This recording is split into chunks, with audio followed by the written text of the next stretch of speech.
Esse é o nosso último evento do fim de semana da ocupação da Penguin Companhia aqui na Livraria da Vila.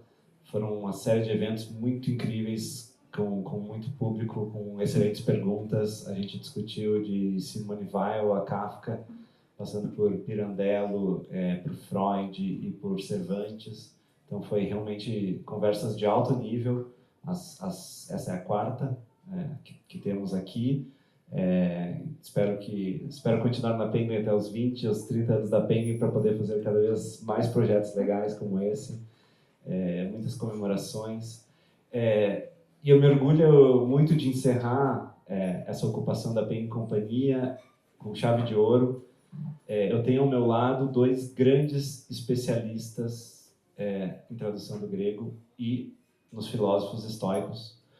Os filósofos estoicos, nós sabemos, estão muito na moda, por bons motivos e por maus motivos. E o que as nossas edições têm de diferente em relação às outras várias edições que tem do Meditações do Marco Aurélio e do Manual de Estoicismo do Epíteto, ou Epiteto, Eterno Debate, é uma preocupação muito maior com fidelidade ao original, a uma tradução que realmente busca ser a tradução definitiva desses autores e que não busca fazer simplificações banais, apressadas, levianas. E então, ao meu lado, nós temos o Aldo Dinucci, o Alfredo Julien, como eu falei, eles traduziram e fizeram notas juntos para o Manual do Estoicismo do Epíteto, ou Epiteto, um dia eu vou aprender a falar. Os dois são professores de filosofia e o Aldo, além disso, também traduziu as meditações de Marco Aurélio. Então, minha pergunta para vocês é, em primeiro lugar, por que ler os estoicos, né? Na verdade, vocês vão surfar, são mais uma aula de vocês do que eu ficar interrogando vocês. Por que ler os estoicos em 2025? O que isso ajuda para a nossa vida, para além do óbvio, do apaziguado e domesticado das redes sociais, usando estoicismo, e dos coaches mil usando estoicismo? Quem quer começar? Disputa de generosidade? Alfredo Julien? Aldo Dinucci, por favor. Boa tarde. A gente está aqui com o Donato Ferrara, o Renil Quinalha, o professor Maza, meu velho colega de Sergipe, e tantos outros, o Afonso Júnior, esqueci de mencionar. Mas em off, queria começar por isso, eu tinha até preparado uma coisinha sobre isso. O Antônio tinha me perguntado sobre essa apropriação, né, da direita, do estoicismo. Eu acho que é preciso, eu estava falando com o Gabriele, né? Aliás, eu, Gabriele e o Vilmar Prata estamos finalizamos um artigo sobre esse mau uso do estoicismo na atualidade, né? E discutimos bastante sobre isso. Inclusive, me pediu para fazer uma espécie de manual, né, dessas apropriações indevidas que a gente encontra. Então, eu vou falar nisso em três sentidos básicos, né? Porque a extrema-direita também é um termo que está sendo usado assim, de uma forma muito confusa. Então, vou falar no sentido do autoritarismo, no sentido do sexismo, do machismo, né? Dessas pessoas, desses homens, né? Que não conseguem encontrar companhia feminina, certo? E acabam se envolvendo com esse red pill, que vocês já ouviram falar, né? E também, por fim, a questão que a gente, inclusive, está vendo hoje, né, em Londres, sobre uma marcha enorme contra os imigrantes, né? Então, nesse sentido, não é nada menos apropriado para alguém seguir sendo machista, xenófobo e autoritário, do que o estoicismo, né? E por três razões muito simples, né? Primeiro, isso é um fato que não é quase nunca notado, se é que foi antes, né? Eu escrevi um texto no passado, que foi publicado pela Arcai, né? Com a Kelly Rudolph, com o Kai White e com o Marcos Balheiro sobre isso. A primeira característica do estoicismo é que ele é uma filosofia fundada por imigrantes. Todos os principais primeiros filósofos do estoicismo são imigrantes. Temos Zenão de Sítio, que sequer é grego, né? E é um fenício. A civilização fenícia é muito mais antiga que a civilização grega. Quando os fenícios estavam no auge, os gregos ainda viviam praticamente em tribos, né? Viviam em tribos. E os gregos aprenderam com ele a noção de cidade-estado, o alfabeto, entre outras coisas. Então, Zenão de Sítio, depois uma série de gregos provenientes da Ásia Menor, onde hoje é o Oriente Médio. Né? Então, temos Creonte de Assos, proveniente da Ásia Menor. Temos o Crisipo, que além de ser proveniente da Ásia Menor, de acordo com algumas fontes, também tem família fenícia. Então, todos os primeiros estoicos, eles são imigrantes. Então, é um caráter singular dessa filosofia. Isso não costuma ser dito. O estoicismo costuma ser apresentado como se fosse uma filosofia europeia, ocidental. Não é. É uma filosofia fundada por pessoas do Oriente, de diferentes procedências. Tem até o Esfero de Borístenes. O Esfero de Borístenes, que é um desses primeiros estoicos, Borístenes era uma cidade distante também, muito distante da Grécia. Né? Segundo lugar, da Grécia continental de Atenas. Né? Segundo lugar, autoritarismo. Os estoicos lutaram de uma forma enfática contra o totalitarismo, ao ponto de muitos morrerem por causa disso. Então, havia algo que se chama de oposição estoica, ali no primeiro século, e era uma série de filósofos e senadores romanos que se dedicavam a lutar contra o que eles consideravam tiranias, como aquela de Nero, de Domiciano, de Vespasiano. E Sêneca, por exemplo, vocês sabem que foi condenado à morte. Ele não estava no contexto da oposição estoica, mas foi condenado à morte, nesse contexto da tirania. Depois temos Musônio Rufo, que foi professor de Epiteto 3 vezes exilado. Temos outros estoicos, senadores estoicos como Traziapeto, Ovídio Prisco, Agripino, todos eles foram condenados à morte, exilados. E temos o próprio Epiteto, que chegou agora o nosso querido Danilo Patucci. E temos o próprio Epiteto, que, isso não é muito falado, mas é um exilado político. Ele foi exilado por Domiciano, ali por volta dos anos 90, da nossa era. Então, eles se caracterizaram por isso, por lutar contra a tirania. Inclusive, se você ler as diatribes de Epiteto, isso se torna evidente, essa luta dos estoicos contra a tirania. E, por fim, as mulheres. Porque o estoicismo, no século I, contava com várias mulheres. Uma delas é a Pórcia Catonis. Aliás, Catão de Útica, esqueci de mencionar no contexto político. Ao perceber que a República Romana tinha caído e que Júlio César ia se tornar um tirano, né, ele tira a própria vida, se suicida. Ele não queria viver sob o domínio de Júlio César. A filha dele, Pórcia Catonis, se casou posteriormente com o Marco Bruto, um dos dois que mataram Júlio César, um regicidas, por assim dizer. E ela é elogiada justamente por isso. O Plutarco fala sobre ela o seguinte, deixa eu ler rapidamente. Essa jovem, sendo excelentemente versada em filosofia, amando muito seu marido e sendo dotada de uma nobre coragem, era também sábia, porque não queria perguntar a seu marido o que o atormentava antes de ter buscado descobri-lo por si mesmo. Tomou uma pequena navalha, como as que barbeiros usam para cortar as unhas dos homens, e fazendo com que suas criadas e demais mulheres saíssem de seu quarto, fez com ela um grande corte na coxa, de modo que ficasse toda ensanguentada. E logo depois, uma febre violenta a tomou por causa da dor da ferida. Percebendo, então, que seu marido estava espantosamente inquieto, isso aqui é pouco antes, né, dos eventos dos idos de março, e que não conseguia repousar, mesmo com a maior de todas as dores, ela lhe falou da seguinte maneira: sendo eu, Bruto, disse ela, a filha de Catão, casei-me contigo não para ser a tua companheira de cama e de mesa, como uma meretriz, mas para participar contigo da tua fortuna, seja ela boa ou má.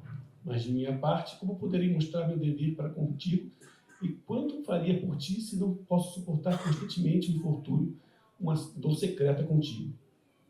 E o que requer sigilo e fidelidade. Então, ela se tornou célebre no seu tempo por isso, né, por o seu uso do estoicismo na prática, né, para auxiliar o marido. E depois temos Cláudia Fânia, que era esposa de Traziapeto, filha de Traziapeto e mulher de Ovídio Prisco, dois senadores romanos estoicos. E depois que seu marido foi condenado à morte, ela buscou publicar uma biografia do marido, uma biografia política. E, obviamente, o imperador então tentou impedir, conseguiu impedir efetivamente. Mas o Plínio, o jovem, conseguiu,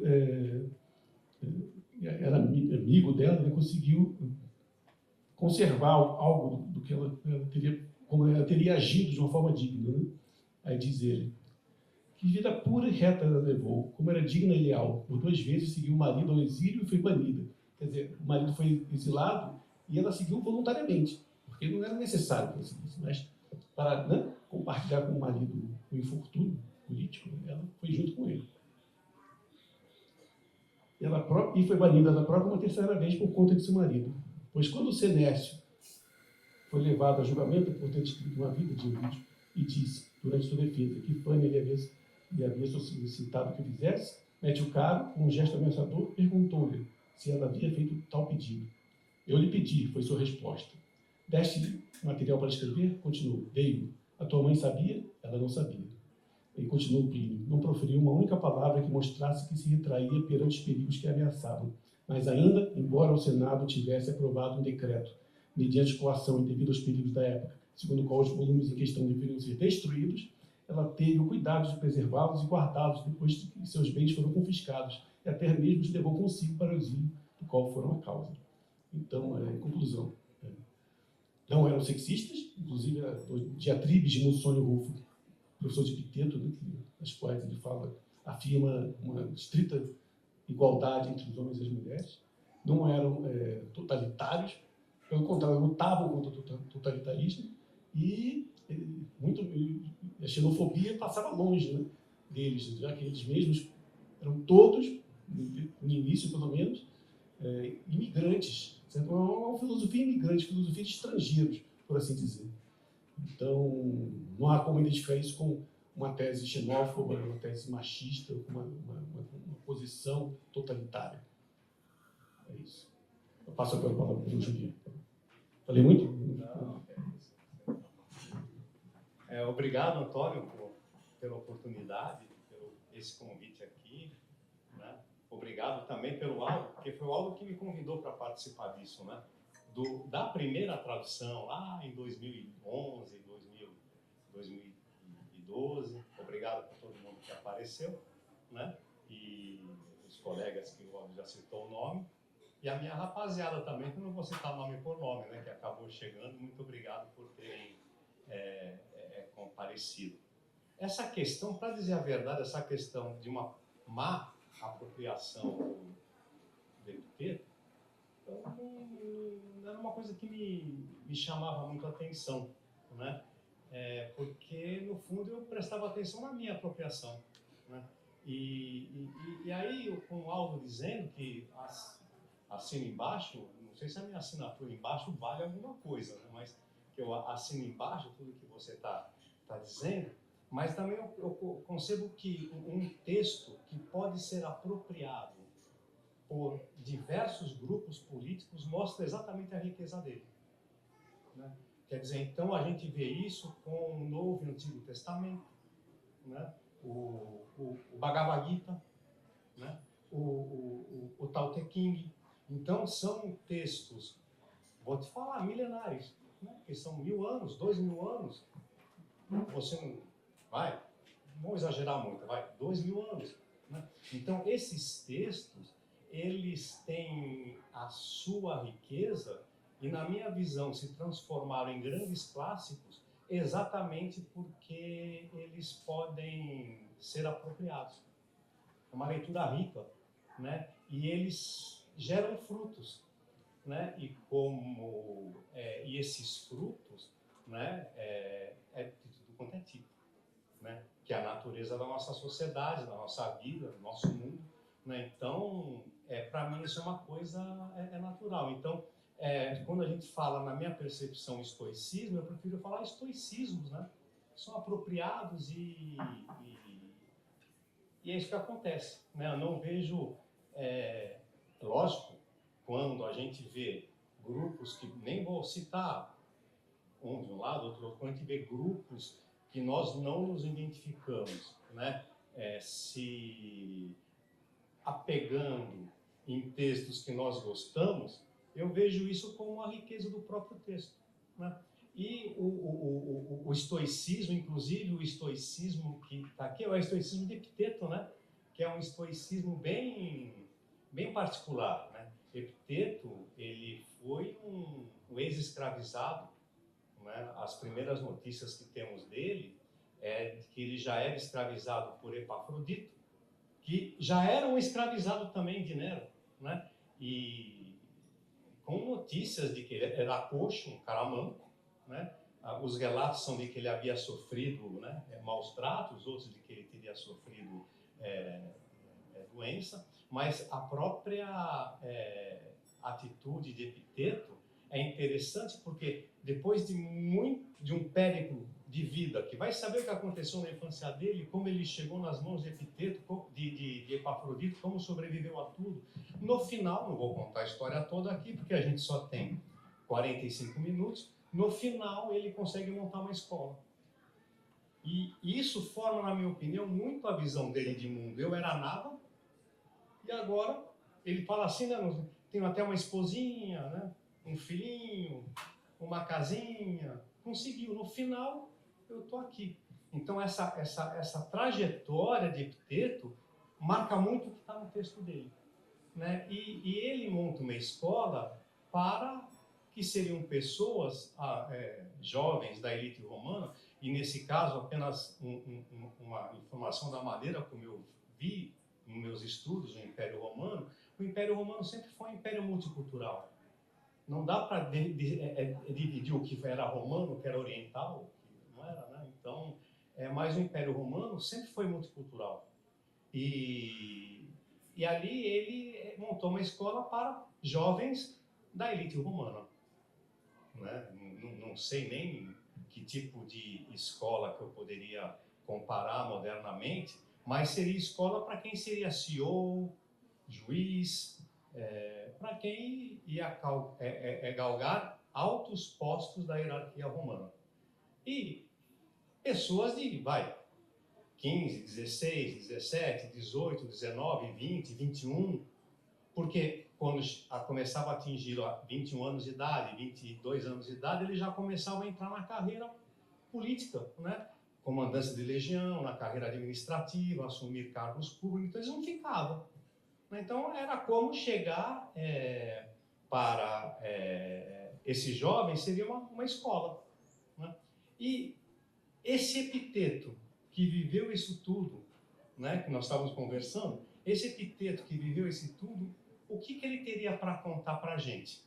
A própria apropriação que é feito dele hoje, mesmo por desconfiança, tem muito a dizer, senão não seria apropriado, né? Tanto, vamos lá, seguindo a nossa moda de conversar, né? Tanto à direita quanto à esquerda. Não importa quem está apropriando certo ou errado, porque quem apropria certo para ele, né? Então, né, ao meio, né? Se é que a gente pode falar dessa maneira. Então, o que Epiteto dizia? E a gente estava conversando sobre isso, né, montamos uma história. Então, você imagina uma pessoa atípica, entrando aqui na livraria, uma dessas pessoas típicas que nós temos hoje no mundo contemporâneo, com jornada de trabalho estafante, com metas para cumprir, né? Metas que, uma vez cumprida, não dá muitas vezes nem tempo para comemorar, porque você já precisa se pensar na próxima meta.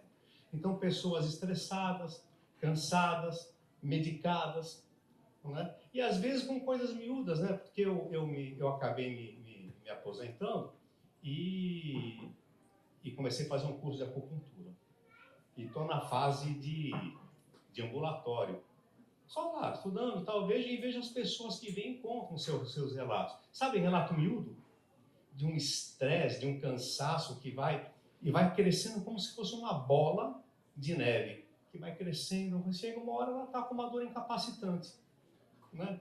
Que é do nada entre aspas, é um nada que é a vida contemporânea, como se a pessoa vivesse um eterno sonho, um pesadelo, sabe aquele pesadelo de quem está correndo num terreno que desmorona? Aí você pisa, desmorona, aí você vê que na frente está firme, pisa de novo, mas desmorona, e vai correndo, vai desmoronando, e você vai correndo. Então, imagina uma pessoa chega aqui, pega esse livro, o livrinho, está no momento poucos momentos de tranquilidade, que é um lugar super agradável. Se nós tivéssemos uma livraria dessa, porque a gente traduziu o começo, né, que a gente fazia no shopping, na praça da alimentação, uma livraria dessa aqui, a gente, ia fazer tudo mais rápido, né? Ia passar mais tempo aqui dentro, né? E aí a pessoa vem, abre, vai lá, sabe quando você abre o livro à toa? E de repente lê uma frase, que está aqui na minha colinha, que é assim, ó: a luta não é por algo banal, é por enlouquecer ou não. Então você imagina, eu acho que essa aí é uma frase de Epiteto que por si só já nos conquista, pela experiência de cada um. Imagina essa pessoa hipotética, a hora que ela vê, ela, nossa senhora, pensa, já teve aquela sensação quando você abre um livro e pensa assim, puta que eu pariu, isso aqui é para mim. Fui eu que escrevi, né? Você fica até emocionado quando lê um negócio desse. E quando ela repara, ela vê que a frase é de Epiteto, mas quem citou foi Marco Aurélio, imperador romano, que foi imperador romano durante 20 anos. E olha que ser imperador romano durante 20 anos, numa sociedade onde a grande parte dos imperadores não conseguiram ficar 6 meses, ele é o senhor da estratégia do poder. E ele, ali, em algum momento, escrevendo lá as suas reflexões, né, a luta não é por algo banal, mas por enlouquecer ou não. Que experiência é essa de Marco Aurélio? Imperador romano, especialista da estratégia de se manter em uma situação de poder, de uma competição, né, devoradora, né? O Império Romano era um devorador de imperador, né? E ele nos solta essa frase. E ele diz de onde ele tirou Epiteto. Aí você liga. Marco Aurélio, imperador do Império Romano, e Epiteto, um ex-escravizado coxo, que no final da vida chega e fala: você conseguir uma mulherzinha, tenho, né, um filhinho, uma possezinha, mas desfrute disso tudo, mas haja como se nada disso fosse teu, porque no fundo nada é, né, na experiência de Epiteto. E é mais ou menos essa experiência que talvez o Marco Aurélio traga para ele. Talvez ele pensando no grande exemplo de Epiteto, que era o Nero, né, enlouquecer. E nas nossas conversas, o enlouquecer não é só uma questão de enlouquecer no sentido da loucura, do doido varrido, né? Há um filme muito interessante, que não sei como se diz, interessante para quem é mais ou menos da nossa idade, né? O Gladiador, o primeiro, né? Então eu vou só falar das personagens, sem nome, sem nada, não importa se é ficção, se foi realidade, importa a história do filme, né? Que o imperador morreu, né? E quando o imperador morre, aí o que acontece, né? As moscas se levantam, né? E vamos lá ocupar o lugar dele. Um dos filhos desse imperador queria ocupar o trono, mas ele percebia que talvez o preferido fosse um comandante de legião. Esse filho dá um jeito, né, de tirar esse comandante da situação de comandante de legião, tenta matá-lo, mas o cara era bom de briga, ele consegue matar todos os caras que foram atrás dele, consegue fugir. Olha o périplo dele meio epitetiano, né? Comandante de legião, pessoa de prestígio perante Marco Aurélio, que era a pessoa do filme, é quase assassinado, consegue fugir, é capturado, vendido como escravo, como escravizado, para uma pessoa que tinha como atividade as arenas de gladiadores. Ele sabia brigar, se deu bem, virou grande herói. Ali, como se fosse um jogador de futebol que a população local cultuasse. Eles conseguem ir para Roma, ele está querendo ir para Roma para se vingar do imperador, né? Ele quer se encontrar com o imperador. Só que é interessante que essa personagem, apesar de tudo o que passou, ele mantém a sanidade. Ele não se perde, ele tem um foco, de acordo com a natureza dele. E quem é que ficou doido no filme? O imperador. Ao ficar louco pelo medo, o tema do medo dos outros, manter o prestígio, ele não consegue raciocinar. Ao não conseguir raciocinar, ele se perde e é presa fácil para o outro. Então, é muito nesse sentido, né, de manter a sanidade, não só na questão do ser doido varrido. E, então, a luta não é por algo banal, é por enlouquecer ou não. E como fazer isso? Já vou lançar aqui. E como fazer isso? Ele tem outra frase que eu acho bem interessante. Com as pernas, ele era coxo ainda, né? Escravizado. Cara que não tinha a menor liberdade de si para poder fazer o que eu bem entendo. Então, com as pernas e com a de cima. Com as pernas e com as expectativas, é necessário marchar de acordo com as possibilidades. Então, como? O que seriam essas possibilidades? Aí nós entramos naquele assunto que a gente vinha discutindo. Essas possibilidades estão diretamente ligadas com a visão do estoicismo de Epiteto. Que é o seguinte, o que você vai fazer? Porque o Epiteto, os exemplos dele, na grande maioria, é de problema. Mas se você lê o Antigo Testamento, o Novo Testamento, o Bhagavad Gita, são problemas. Então, o manual de Epiteto seria um manual de autoajuda, filosófico, não no sentido muito superficial como a gente vive hoje, mas tem problemas. Ali tem a dimensão do conflito político, da perda das posses, da doença, da morte. E ele fala, como eu lido com tudo isso? Depende. Depende da natureza de cada um, porque cada um é feito de maneira diferente. Essa natureza, no meu sentido de palavra natureza, né? Porque no mundo contemporâneo, talvez a palavra natureza não pegue muito bem, né? Mas a natureza, tudo aquilo que constitui a formação do sujeito, como nós percebemos hoje. Então tem uma dimensão, entre aspas, psicanalítica? Entra. Tem uma dimensão cultural? Entra. Tem uma dimensão familiar? Entra. Essa natureza, essa constituição do ser como subjetividade. As circunstâncias, porque cada um vive uma circunstância diferente. Então Epiteto dizia, olha, tudo depende da sua natureza e das circunstâncias que você está vivendo, porque cada um vive um momento. E dos valores de sua visão de mundo. Então, ele, de certa forma, eu não consigo não falar isso que eu estou pensando agora. Tem um filósofo que eu acompanho, assim, de vez em quando, assim, tá, nas redes sociais, uma vez ele explicando qual era o projeto, qual era a técnica dele expor alguma coisa.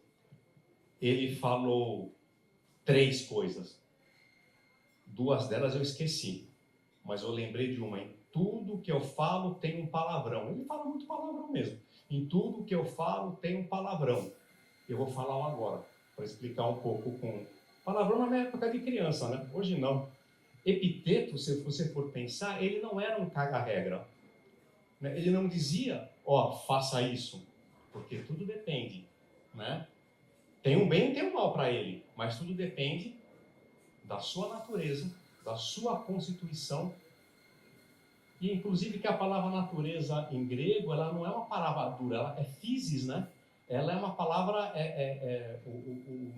o Henrique Murasco traduzia natureza por brotação, é algo vivo, então depende da sua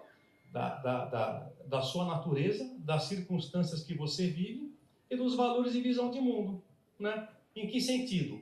cada um dá um sentido diferente para a sua vida, né? Cada um tem uma percepção de bem ou mal e de que é vantajoso e desvantajoso. Aí entramos naquela sua área lá e você, ó, tô passando aqui, ó, meu colega. Obrigado, Juliano. Muito legal isso aí. Bom, passando aqui pelo que o Júlio está falando, né? O Antônio tinha proposto uma vida estoica. Né? Eu estava há muito tempo, eu tenho um blog que é aulasnudes.blogspot.com, bem sucedido, no meu entender, né? A gente tem feito muita divulgação de textos clássicos, de traduções ao longo dos anos. E eu já estava com um bom tempo pensando assim, que seria um estoico contemporâneo, né? E aí, falando com o Julien falou, não, mas lembre-se de observar que essa é a sua apropriação, né? Não, então eu falo da minha própria experiência. Então, em primeiro lugar, não sei se vocês sabem, mas o Zenão de Sítio, que é o fenício que eu mencionei, quando ele chegou em Atenas, tem uma anedota muito bonitinha, que ele entra numa livraria e começa a ler as memoráveis de Sócrates, da obra de Xenofonte. Né? Ele está lendo, fica impressionado, e aí pergunta para o livreiro, onde encontram homens como esse? Aí o livreiro falou, lá vai um deles, que estava passando o Crates de Tebas, né? Que é o aluno, né? O discípulo de Diógenes o Cão. E Zenão foi discípulo dele por um tempo, mas não foi muito bem sucedido, né?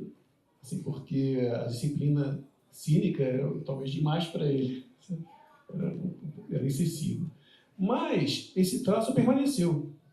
Eu chamo isso do primeiro andar do edifício histórico, a porta de entrada. Você, para praticar o estoicismo com alguma medida, você tem que praticar uma espécie de cinismo comedido, que é o tema da simplicidade de vida. Certo? O Epiteto, por exemplo, de acordo com os testemunhos da antiguidade, a porta dele não tinha sequer fechadura. Ele era proverbialmente pobre, né? Ele cultivava a pobreza. É interessante que muitas vezes as pessoas... Aliás, eu me lembrei aqui, uma anotação mental aqui, uma tradução, que a gente vê lá no texto simplicidade. Mas quando você vai ver o termo grego, não é simplicidade, não, é pobreza mesmo. Vivia de forma pobre. Né? Mas uma forma comedida. Certo? E o que é muito interessante é que o próprio Marco Aurélio seguia isso desde criança. Na nossa tradução, né, a gente coloca isso, que ele aprende uma vida simples, diz ele, né, na entrada 1.3, no primeiro livro, terceira entrada, que aprendeu com a mãe a frugalidade em minha dieta, distante do modo de vida dos ricos. Então, o Marco Aurélio, desde criança, é frugal, né, essa frugalidade cínica que os estoicos adotam. E de Diogneto, que era, por que nos pareça, era um professor de pintura, né? Aprendia a desejar o leito, o manto de pele e quantas coisas semelhantes que cabem à disciplina grega. Quer dizer, essa disciplina grega, a maioria dos comentadores interpretam como sendo o cinismo. Então ele vivia de forma cínica, como um filósofo cínico desde criança. E, por outra fonte,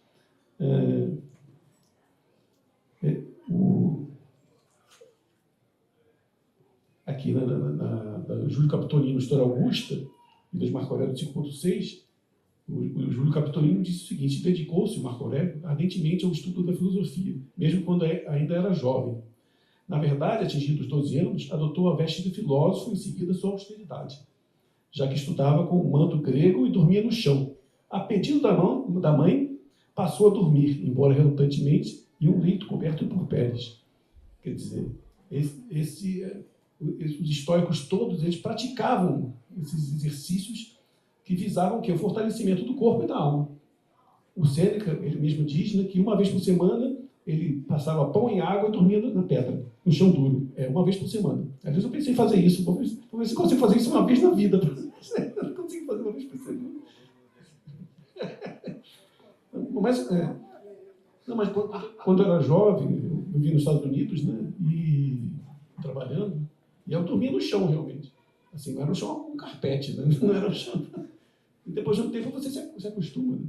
Enfim, eles conseguiram. Né? Então,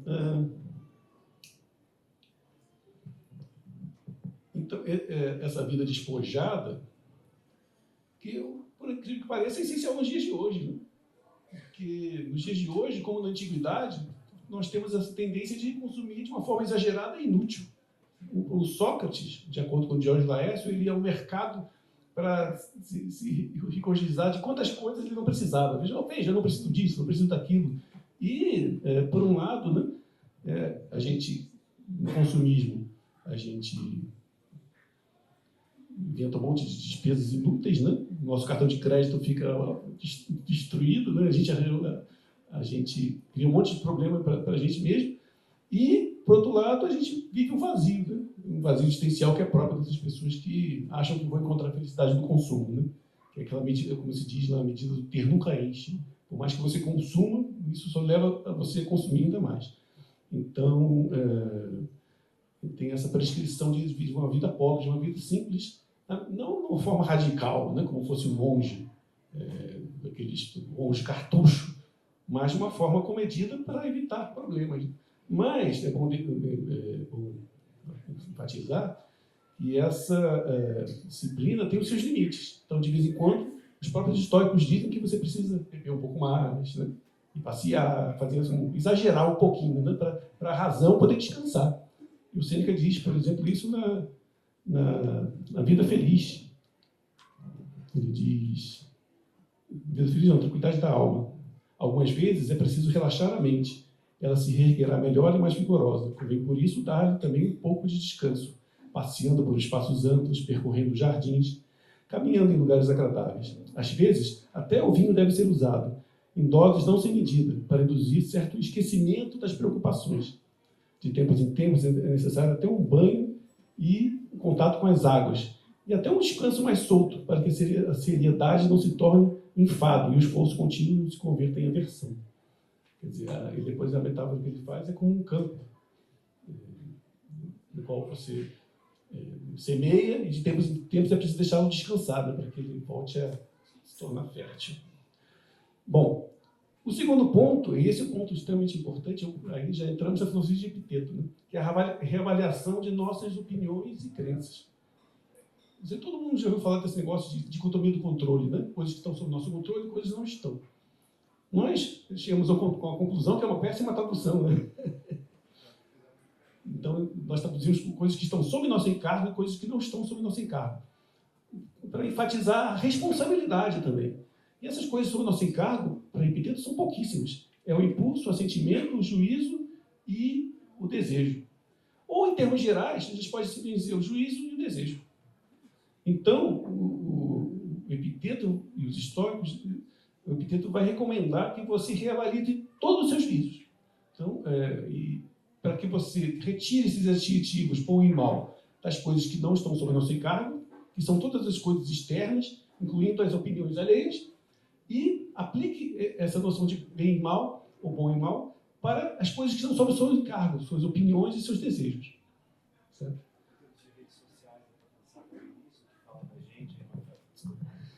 Só para trazer mais para o contemporâneo, em termos de redes sociais também a gente pode pensar isso, de tudo que não está no nosso encargo, de como as outras pessoas nos veem, fazendo uma ponte com a mesa anterior, que foi sobre Pirandello, que o livro dele se chama Um Nenhum Sem Mil, ou seja, como você se enxerga é muito diferente do que como todas as pessoas ao seu redor. Aqui existe o Aldo, como você percebe, mas cada pessoa aqui está tendo uma visão diferente do Aldo, do Alfredo. Dá para a gente pensar também, a partir daí, sobre o que é do nosso encargo e o que não é? Sim, também, né? O histórico, assim como o cínico, ele precisa ter um desprendimento em relação às opiniões alheias.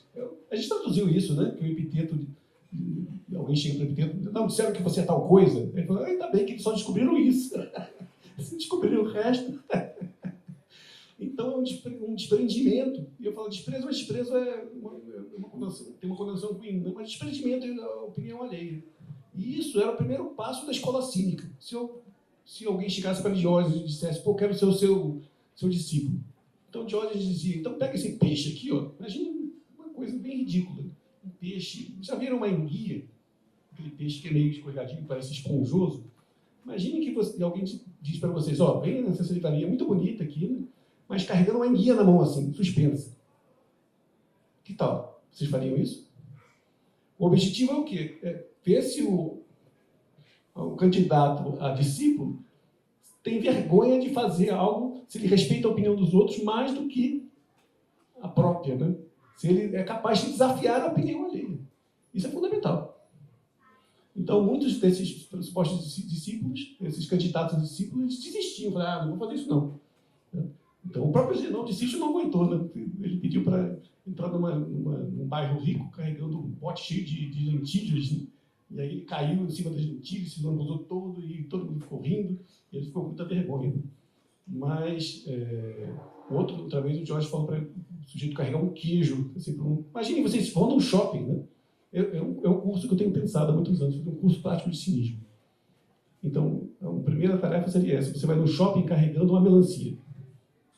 Uma camiseta, chinelo e short, carregando uma melancia bem grande. Ou então cacho de banana assim no ombro, sabe? E ser capaz de desprezar, né? De não se importar com a opinião alheia. Porque se você não se importa com a opinião alheia nesse nível, você vai fazer filosofia para quê? Né? Para escrever um belo livro sobre nada? Não sei se eu respondi. Né? É por aí. Então, nessa questão da rede social, é interessante que quando os textos de Epiteto que estão aqui, eles trazem duas imagens que são interessantes para a mente. Porque esse primeiro capítulo de Epiteto, né, eu pensei durante muito tempo, não o tempo todo, evidentemente, né, mas eu não compreendia, não tinha sentido prático, né? O negócio do juízo, não sei o quê, eu entendi, eu traduzi, junto com o Aldo, a gente escolheu as melhores palavras, mas eu não entendia. Na prática, no meu pasto, o que poderia ser isso? E aí o que acontece é que é interessante porque Epiteto em si, ele não muda as categorias do mundo dele. Ele foi um ex-escravizado. E ele usa isso. E é interessante que essa noção de escravização é um dos pilares da visão dele. Ele fala para meninos, 18, 19, 20 anos, futuros senadores, cônsules romanos, e diz: vocês, cidadãos romanos, oriundos de uma elite, são senhores do mundo, mas escravizados ou escravos de si mesmo. Porque vocês são escravizados pelos próprios desejos.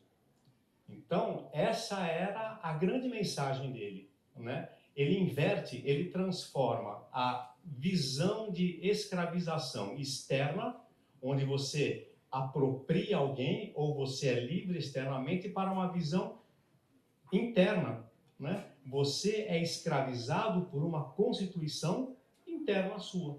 Você é escravizado pelos seus próprios desejos. Então, logicamente, aí vem a questão da frugalidade, né? Que é os desejos das coisas. Eu lembro que na época da pandemia, logo que abriram o shopping, né? Estive lá um dia, eu falei para Amanda, né, minha esposa, falei assim: legal que abriu o shopping, porque eu vou lá nesse domingo e vou comprar um monte de coisa que eu não preciso. Que era um lazer, né? E não era só eu não, tinha mais gente fazendo isso lá, né? Então, veja que essa coisa do desejo. E qual era o segredo, então? Que foi num filme bobo que eu vi, inclusive, foi no final, não consigo lembrar, o outro falou: como é que você consegue ser livre? Ele respondeu: o segredo é não fazer dívida.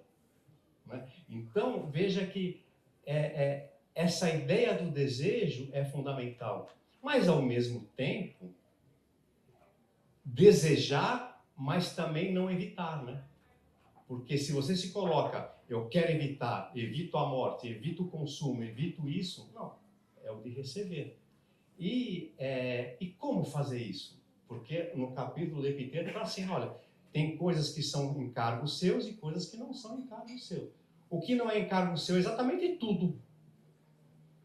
Quando ele dá os exemplos, é tudo: as posses, os amigos, sua esposa, seu filho, porque isso, eles vão embora e você não vai conseguir evitar. Não faz parte. Os cargos políticos, a sua ascensão social também não é encargo seu, porque você conseguiu por circunstâncias que você não detém a capacidade de manipular completamente. O que é encargo seu? O seu juízo. E eu pensava, ou seja, nada. Né? Então, o que é que eu não entendia? O que é encargo meu na prática é o meu primeiro passo. E o que é o primeiro passo? E aí vem a questão que também eu ficava meio cabreiro pensando nessa questão do primeiro passo, que é o seguinte: e se eu dou errado o meu primeiro passo? E pelos exemplos Epiteto, né, eu chamo assim, nós somos todos, temos grande vocação para dar o primeiro passo errado em qualquer situação.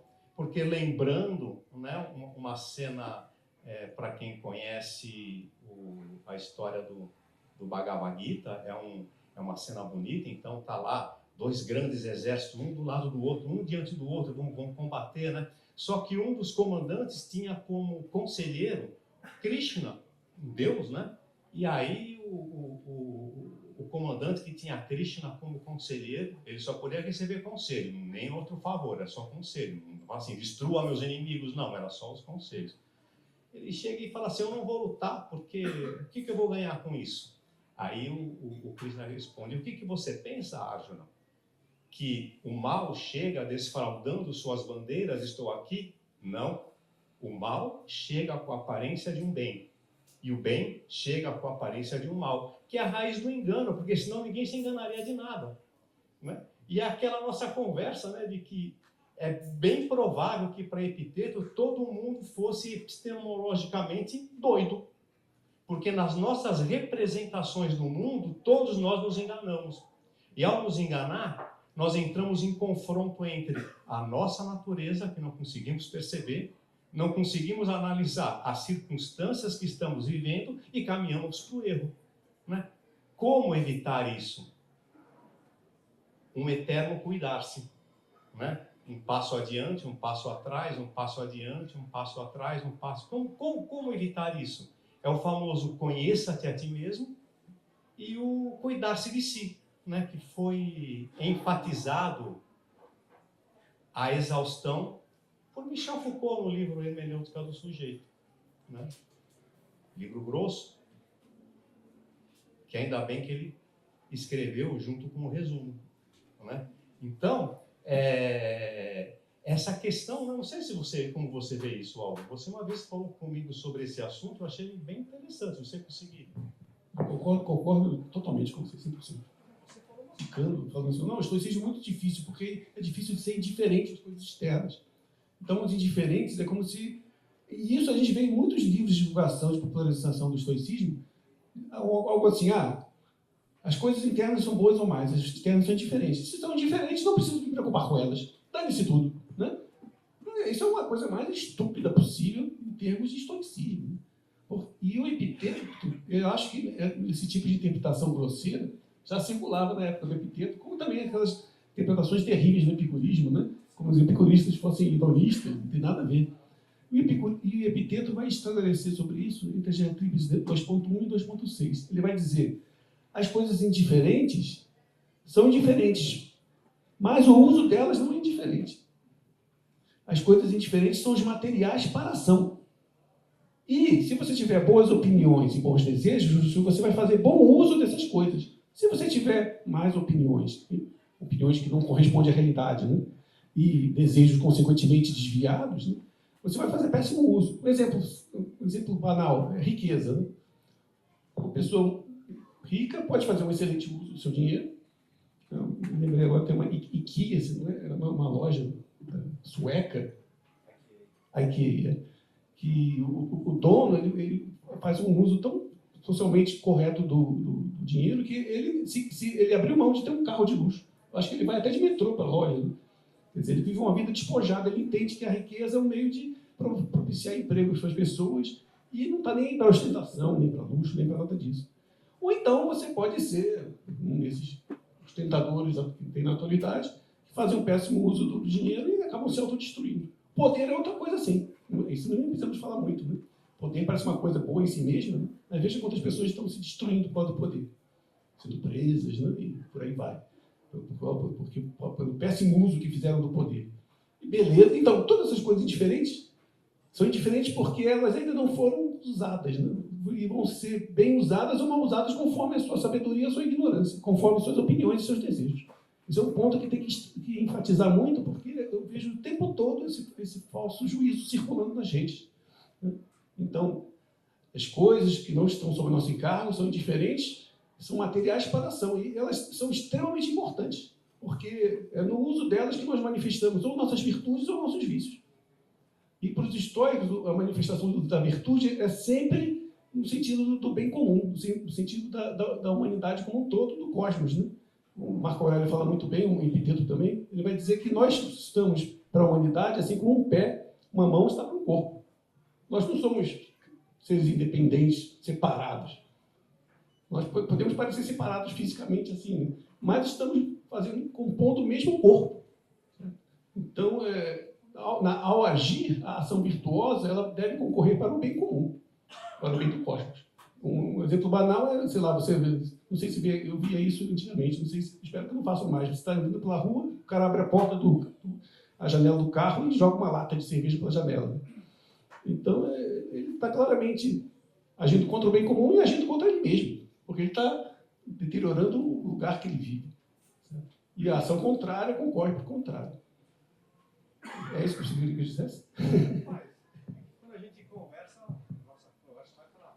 Não, isso leva exatamente ao segundo ponto, né? Então, o que o Epiteto vai propor para a gente fazer corretamente? Como a gente pode colaborar com o mundo? Cumprindo nossos papéis, de uma forma adequada. Então, quais não são os nossos papéis? Porque os estoicos, e essa não é sequer uma tese estoica, uma tese que já veio antes dos estoicos, eles compreendem o mundo como fosse uma grande peça teatral, um drama, e como Deus como um dramaturgo. E Deus vai atribuindo os papéis. Então, cada um de nós é pai, é mãe, é filho, é filha, é irmão, certo? É professor, é engenheiro, é padeiro. Eu gosto de falar sempre padeiro porque eu já fui padeiro, pessoalmente. Né? Motorista,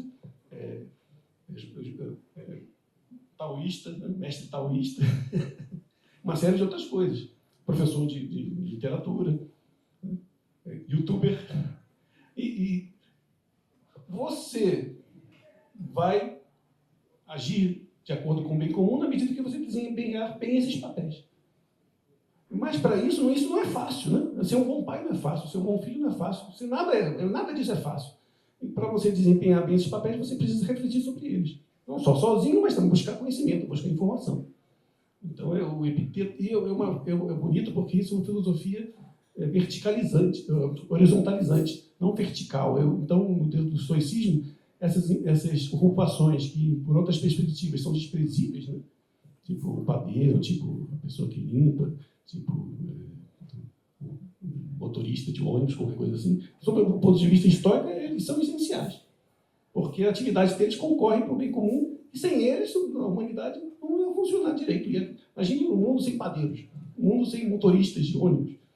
Ia ser um mundo difícil de viver. Né? Um mundo sem acompuristas e por aí vai. Né? Então é bem desempenhar esses papéis, cumprir nosso papel no mundo e ao mesmo tempo perceber que não querer fazer mais do que esses papéis.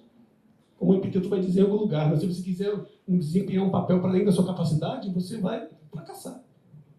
Você tem que se conhecer nesse sentido que o Julinho falou. Você tem que ser capaz de compreender qual é a sua capacidade, quais são as suas capacidades, quais são as suas qualidades, quais são os seus defeitos, para, a partir disso, escolher bem, por exemplo, a profissão que te corresponde. E nesse sentido, né, aí, o estoicismo em si, ele é muito amplo e é usado em diversos setores, né? E a gente é muito influenciado pela visão do estoicismo de um militar exercendo o seu papel em combate, né? E aí, o que se espera de um militar exercendo o seu papel em combate? Não importa o motivo do combate, está lá no Império Romano e mesmo hoje, né? Não importa o motivo do combate, quem esteja combatendo, por que está combatendo, ele está lá no combate. O que se espera é que ele combata. É isso, né? Então, como os filmes, né, geralmente trazem essas situações de tensão, porque os filmes que mostram só um cotidiano sem tensão, ninguém assiste, né? Então, é o combate. Então, essa coisa do militar ou do combatente que suporta tudo, aguenta tudo, é aquela ideia de uma sabedoria estilo montanha, sabe? Eu sou uma montanha, né? Daqui ninguém me move, sou, né, invencível, aguento tudo. Não, né? Na minha percepção, o que o estoicismo de Epiteto prega é uma sabedoria mais da água, né?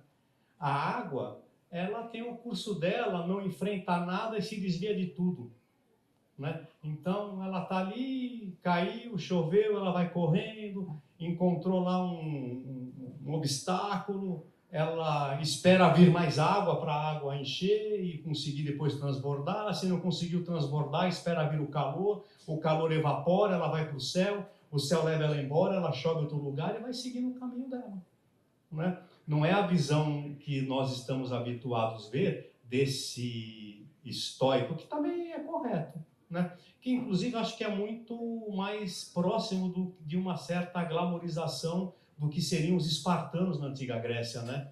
Então, assim, é um tipo de visão que também algumas que pode ser se apropriada dessa maneira, mas cada um dentro do seu papel. Evidentemente que quando Epiteto dá os exemplos de papéis e de função nesse grande teatro, que cada um de nós não somos os roteiristas dos nossos papéis, é uma visão de um tipo de sociedade. É muito provável que hoje, você lendo, você vai identificar esses papéis como sendo muito mais variados, muito diferentes, né? E até com outras possibilidades de quando ele diria assim, um papel de pai ou papel de mãe.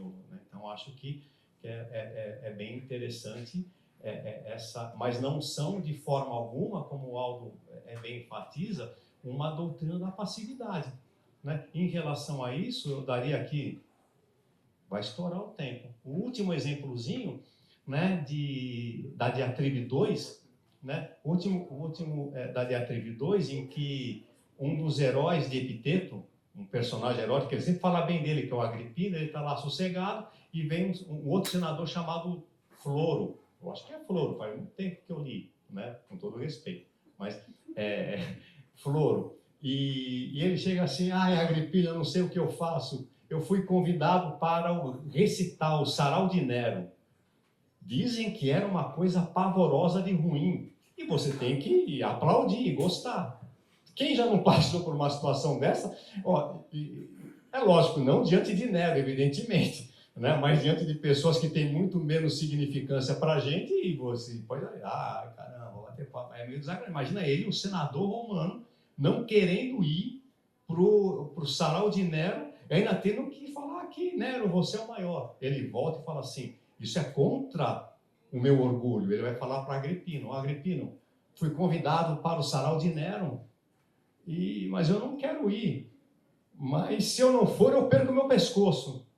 E o grande exemplo de estoico é o Agripino, não o Floro. O Agripino fala assim, olha, eu não sei o que eu posso dizer para você. A ideia de cada um vive a sua circunstância e tem a sua natureza.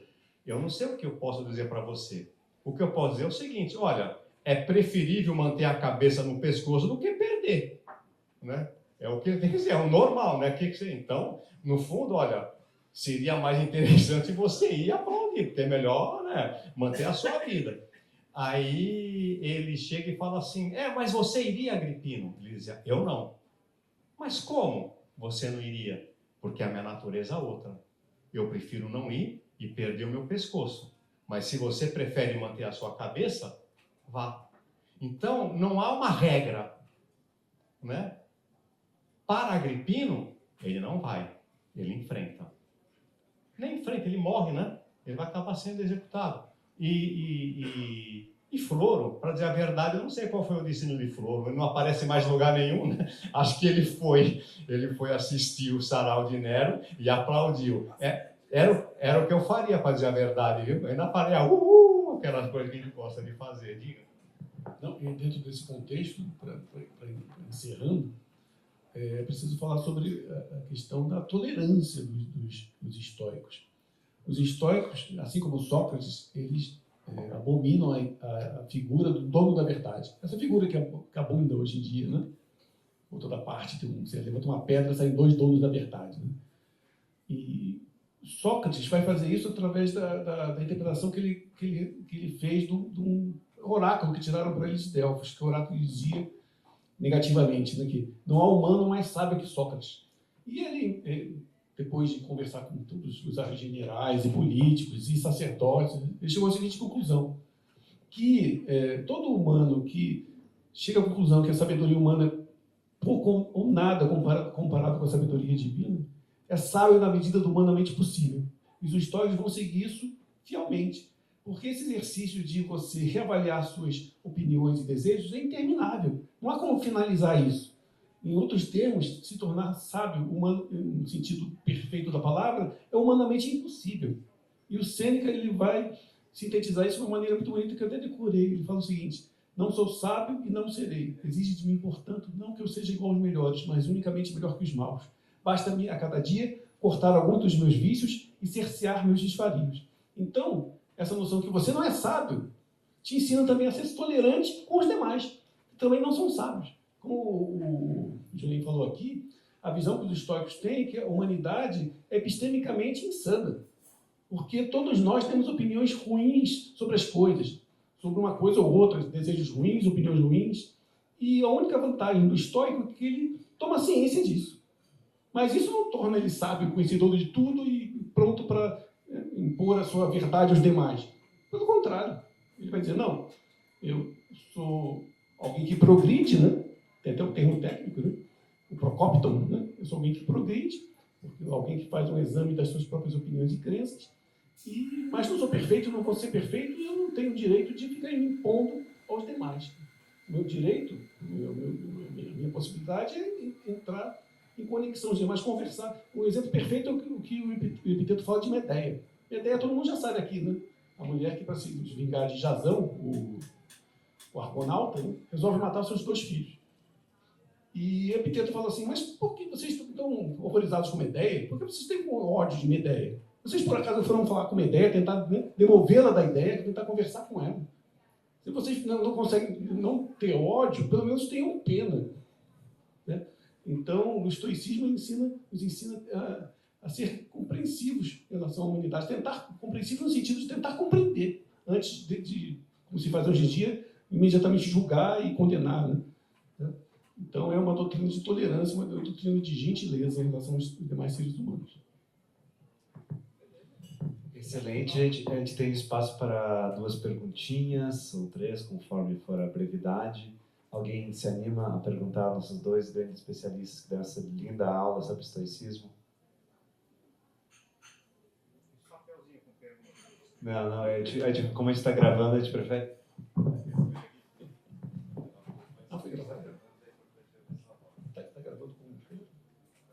Oi, consegue me ouvir? Então, gostaria de que vocês falassem um pouco da questão da morte, como é que a morte é vista pelos estoicos e por Epicteto em particular. Obrigado. Essa é uma questão boa, né? Que isso, inclusive, alguns comentadores cristãos vão enfatizar em Epicteto. Porque o Simplício, aliás, não é um comentador cristão, o Simplício que é o neoplatônico, né? Ele vai dizer, Epicteto, ele ao mesmo tempo, ele faz dá toda essa ênfase à virtude, mas sem nenhuma promessa de uma vida após a morte, porque ele não acredita em vida após a morte. Ele acredita que após a morte, os elementos que o compõem vão se dispersar e formar outros seres. Então, ele faz isso sem qualquer esperança numa vida futura. E no estoicismo em geral, há um modo bom de morrer e um modo mau. A morte também é uma coisa com a qual nós todos temos que lidar. Todos aqui nós vamos morrer, né? Exceto se há um Deus aí no meio perdido. Né? Todos nós estamos condenados pela natureza. Já o Borges, o sofista, já disse isso no século V. Então, há modos e modos de enfrentar isso. Então, você pode fazer bom uso disso, fazer um enfrentamento suave, um enfrentamento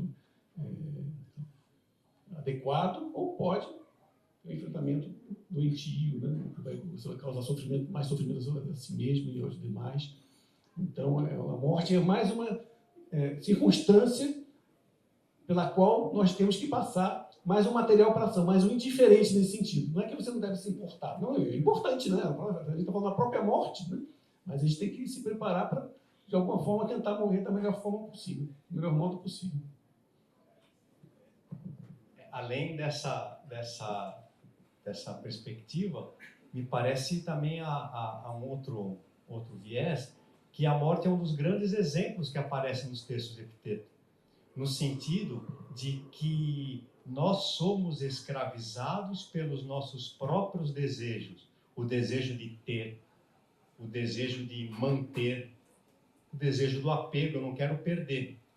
E o nosso corpo e a nossa vida é aquilo, o nosso maior bem de alguma forma, que eu não quero perder de alguma maneira. Então, quando Epiteto fala, olha, o que é a tranquilidade para Epiteto? A imagem que ele cria é da Euroia, né? Da água tranquila, né? E a da perturbação é da água batendo, um mar revolto batendo.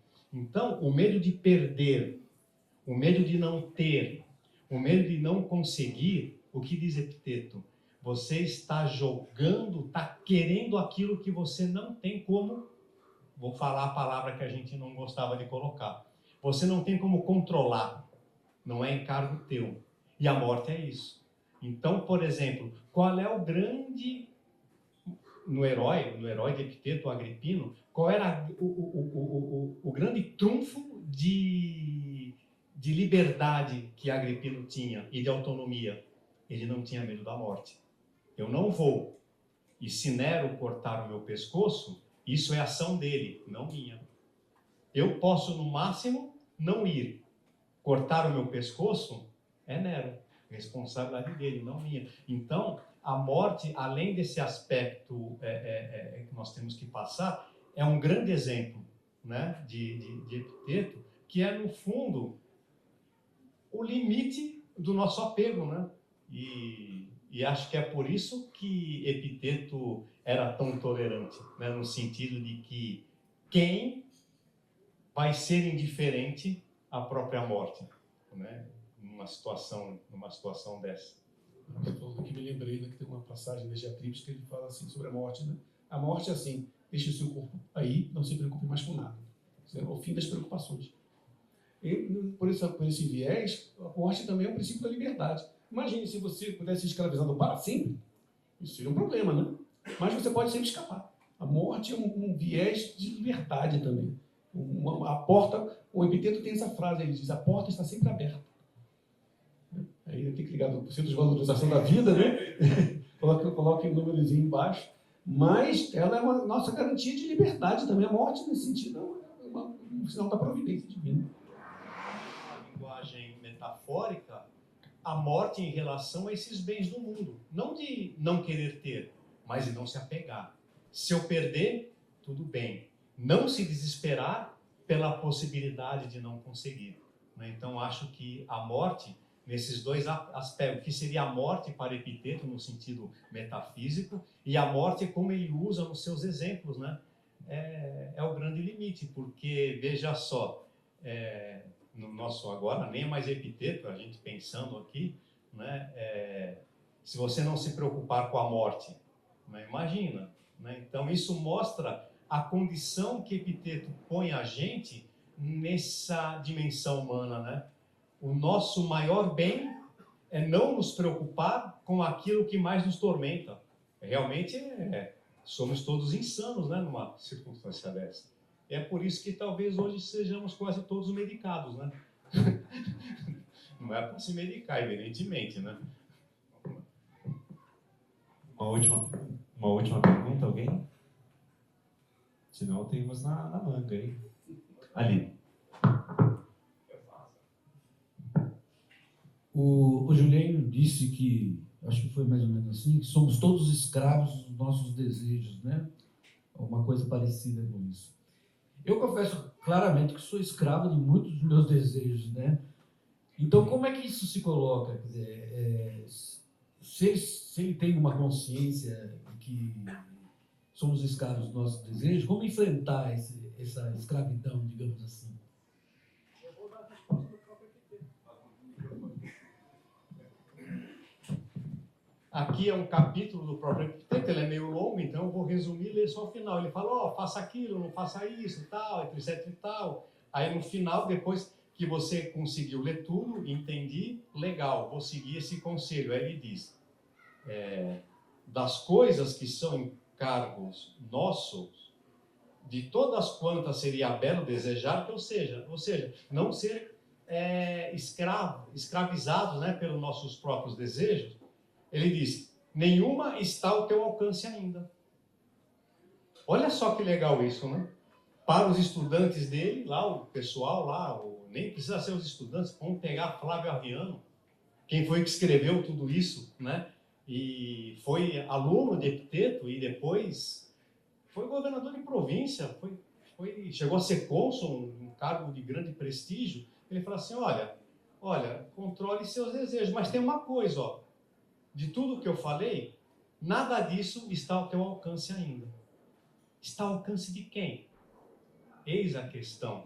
E aí ele diz, como não está ao alcance ainda, então faz uso somente disso, dos seus impulsos e do refreamento. Sabe aquele vai, para, dá um jeito, sem excesso e com reserva, mas sem constrangimento. Ou seja, o sem constrangimento é exatamente o oposto daquele ideal de herói estoico que os filmes nos mostram. Sabe aquele cara, eu aguento tudo? Não é eu aguento tudo, né? Se controle, mas sem constrangimento. Porque quando você fala do exemplo, eu sou escravizado pelos meus próprios desejos, ele põe o grande exemplo é a morte, né? Não se preocupe com os seus desejos, não se preocupe com a morte, mas a morte é a minha maior preocupação, a vida é aquilo que eu mais quero manter. Então, o que ele diz para o aluninho dele? Nada disso está ao seu alcance ainda. O que restaria, ele não continuou, né? Se nós estivéssemos num ambiente desse, mas professor, o que é que está ao nosso alcance? Vai com calma, é o que ele diz, sem constrangimento. Então, alguns desses seus desejos, pratique-os, mas com reservas. Não, esse é um ponto bom que tem a ver com a questão do que o Danilo Patucci estuda sobre a questão da atenção e epiteto. Então, primeiro é preciso ser muito malhado em relação a si mesmo, né? Ser capaz de se desculpar, realmente, e ser capaz de ser... O epiteto fala isso, né? Você faz a besteira, depois não, levanta e continua, né? Nós vamos fazer besteira o tempo todo, isso é inevitável. Mas, em relação a certos... Eu falo sobre a experiência pessoal mais uma vez. Eu fumava, né? 20, até 19 anos atrás eu fumava. E foi um processo muito duro para parar de fumar. Todo mundo que já fumou, teve um vício assim, sabe que não é uma coisa fácil, né? Então, há um enfrentamento, mas ao mesmo tempo você tem que ser tolerante consigo mesmo. Dessa vez não deu certo, talvez na próxima eu consiga, né? Então eu tentei parar, sei lá, umas 10 vezes, talvez, né? E até a ideia entrar, finalmente, aí uma vez, não, agora, eu li um livrinho, que o livrinho dizia uma coisa que é um livrinho para parar de fumar, mas dizia uma coisa estoica. Ele fala assim, porque o epiteto, estoica é epitetianamente, epiteto faz distinção entre o corpo e a nossa alma. Certo? Então, o corpo, ele quem tem os desejos carnais e tudo mais, né? Então, o cara dizia assim, quando uma voz na sua mente fala assim, não, só mais umzinho, você fala assim, não, você não vai ter mais nenhumzinho, agora acabou. Como se fala com uma criança. Então, e o cara falava assim, não, essa é a voz do seu corpo. Está falando, né? Expressando da sua mente através por palavras, né? Porque o corpo não sabe que a nicotina é boa, ele só quer a nicotina que está habituado. Então tem esse sentido do epiteto, inclusive epiteto, ele chega a falar claramente isso, que é hoje em dia uma disciplina dos alcoólicos anônimos, de fazer uma tabela lá, marcar, eles falam que 30 dias, 45 dias, uma coisa assim, não, marque 45 dias, se depois de 45 dias você conseguiu, então você se livrou do vício. Então é preciso, primeiro, fazer uma mudança mudar a sua crença, compreender que se fumar faz mal e tudo mais, e segundo, se preparar para criar um novo hábito para substituir o anterior. Criar o hábito de não fumar. E aí foi bom, eu parei de fumar não por causa de mim, porque meu filho estava, minha mulher estava grávida, né? E aí os médicos disseram, não, se eu fumar perto de uma mulher grávida, é quase um crime, né? É verdade, né? Eu parei por causa do meu filho. E hoje em dia, eu não sei, tem pessoas que costumam querer fumar pro resto da vida, né? Eu não tenho nenhum desejo mais de subir totalmente. Então é mudar a concepção e criar uma nova disposição, criar um novo hábito, né? Com essas dicas para parar de fumar, encerramos uma mesa que foi fantástica, ficou gravada e depois a gente vai poder repercutir, compartilhar. Acho que todo mundo aqui vai querer compartilhar com outras pessoas, especialmente quem tem uma visão muito enviesada do que é o estoicismo. Acho que vocês realmente abriram fronteiras e insistiram na nuance. Acho que foi isso que vocês dois fizeram. Quem quiser pegar um autógrafozinho dos dois, do Manual do Estoicismo, o livro está vendo lá embaixo. Eu estou aqui para continuar conversando com vocês mais um pouco. Queria agradecer a todo mundo que veio até aqui. Queria agradecer pela 4ª vez seguida a Livraria da Vila por nos hospedar. E é isso. Viva Epiteto, viva Alfredo Jardem, viva Aldo de Noche, viva Penguin. E muito obrigado a todas e todos. Palmas para eles.